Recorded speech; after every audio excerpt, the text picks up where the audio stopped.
大家好，我是田园。今天给大家分享一个红枣蛋糕的做法。首先我们在大碗中打入4颗鸡蛋，鸡蛋的重量大约是230克，然后再加入65克红糖。接着我们用电动打蛋器把它们高速打发10分钟左右，最后一直打发到提起打蛋器能够形成像这种倒三角的状态就可以啦。鸡蛋打好后，我们先筛入140克的低筋面粉，然后先加入2克食用小苏打，再加入3克五铝泡打粉。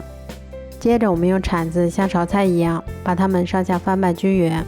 这一步我们不要画圈搅拌，以免消泡影响成品的蓬松。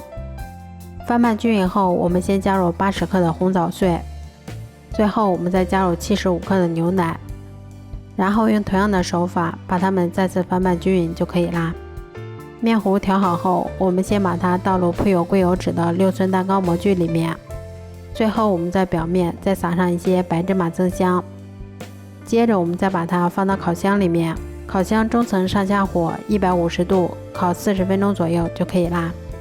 这样做出的红枣蛋糕吃起来非常的松软香甜，咬上一口还有一股浓浓的红枣的香味儿。